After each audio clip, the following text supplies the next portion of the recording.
I tell them this all the time. I didn't need to go because I wasn't college bound. I was college bound.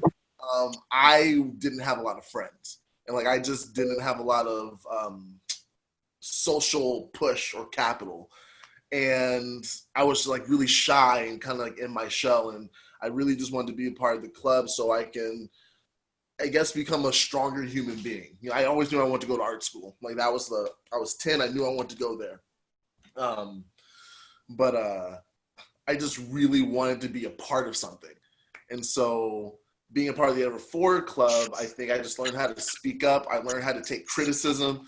I learned how to handle his bear hugs. I can handle it now because I'm a bit bigger, but like you used to just hug you and like break your back when you weren't doing stuff right, and just really got you thicker skin. And I just learned how to lead being in the Ever Forward Club. It was such a brother. I remember one time Branch, for whatever, I can't remember why, Branch, and I know you remember, you ended up in the hospital at some point.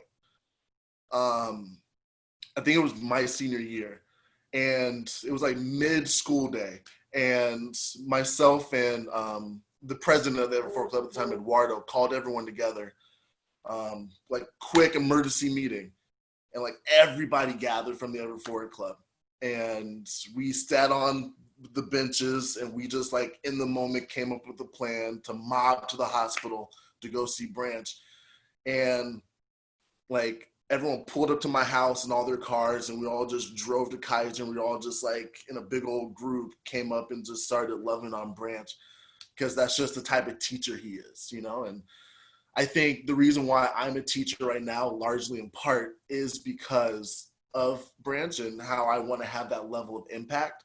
Like a lot of the work that I do right now is social emotional work. I'm an art teacher, but like I really delve into that. Like, who are you? What's your purpose? What's your why? And the way that I move and navigate. I mean, there's echoes of Branch in that 100%. Corbrae, thank you. Wow.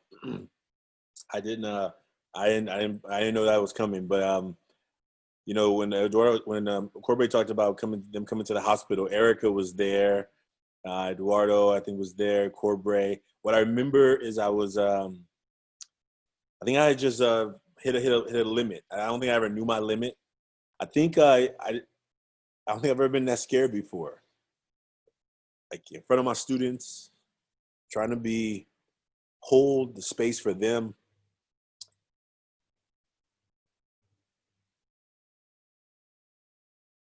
I couldn't hold it anymore.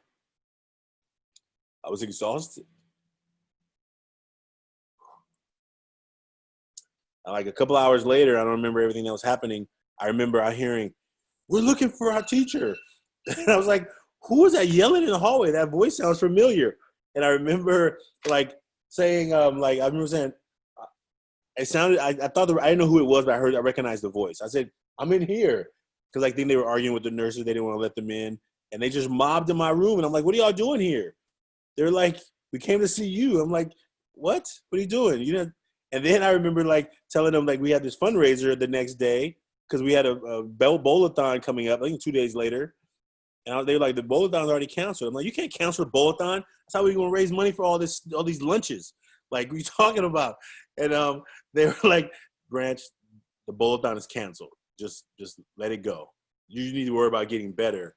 And I think I just felt really cared about. I think as a teacher, there's not many times you feel really appreciated,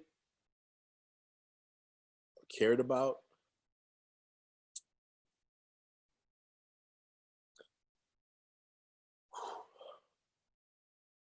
So yeah, thank you, Corbrae. I didn't see. I knew it was coming. I didn't know when, but thank you, Corbrae. Thank you, Erica. Good seeing you, and Eduardo.